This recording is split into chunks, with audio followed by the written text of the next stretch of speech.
Today we're looking at President James Monroe.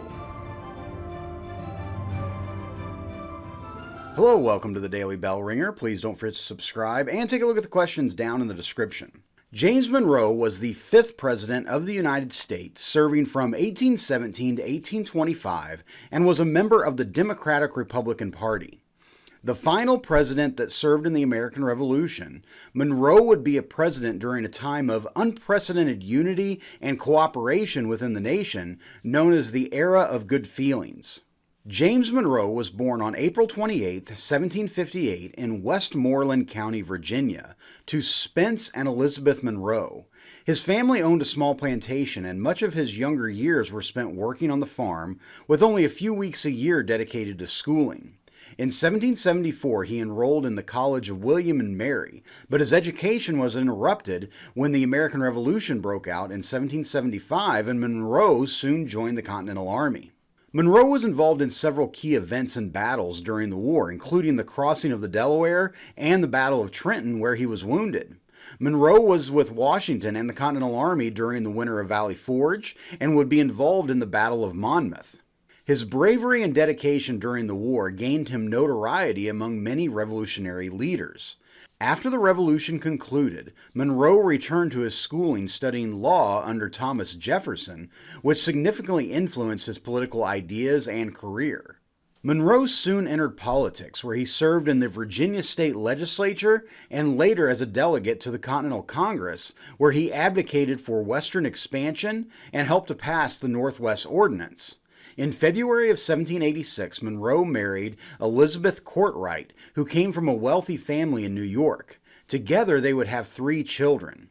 In 1787, he recognized the need for a new constitution for the United States. However, he was unable to attend the Constitutional Convention in Philadelphia. Once the Constitution was completed, Monroe was a strong supporter of the new government and worked to ensure its ratification or approval in Virginia. Soon, Monroe's commitment to the new nation led to his election to the U.S. Senate in 1790. Monroe's talents were recognized early, and he was appointed as a minister to France in 1794. During his time in France, Monroe worked to strengthen the relationship between the two countries. He played a central role in negotiating the Louisiana Purchase in 1803 during the presidency of Thomas Jefferson.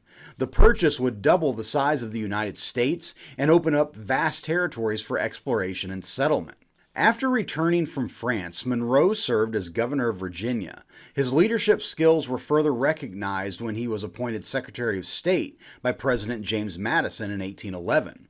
Monroe's tenure as Secretary of State was marked by significant challenges, most notable being the War of 1812. Monroe personally served as a scout and rallied troops as the British marched on Washington, D.C. in September of 1814. He also briefly served as Secretary of War during this conflict, demonstrating his versatility and commitment to the nation. In 1816, James Monroe was nominated by the Democratic-Republican Party to face Federalist Rufus King.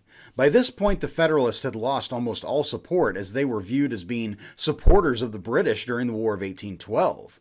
Monroe easily defeated King in the election of 1816. On March 4, 1817, James Monroe was inaugurated as the 5th President of the United States. His presidency, known as the Era of Good Feelings, was characterized by a sense of national unity and political cooperation. In fact, in the election of 1820, Monroe ran unopposed. Despite his presidency being marked as a time of cooperation, there were several important issues Monroe addressed. During his presidency, the United States continued to expand westward. He oversaw the acquisition of Florida from Spain in 1819 and supported the efforts of explorers and settlers moving into new territories. Monroe also worked to improve the nation's infrastructure, advocating for the construction of roads and canals to connect different regions of the country. One of the most controversial issues Monroe was involved in was the Missouri Compromise of 1820, which he signed into law and was a significant event during his tenure and marked one of the earliest pieces of legislation in which the nation was grappling with the issue of slavery. Monroe himself was a slaveholder and supporter of the institution. The compromise allowed Missouri to enter the Union as a slave state, while Maine enters a free state, maintaining the balance of power between free and slave states in Congress. This temporary solution highlighted the growing tensions over slavery that would eventually lead to the Civil War. Arguably, Monroe's most lasting achievement was the Monroe Doctrine declared in 1823. This policy stated that the Americas were no longer open to European colonization and that any interference by European powers in the affairs of the Western Hemisphere would be considered a threat to the United States.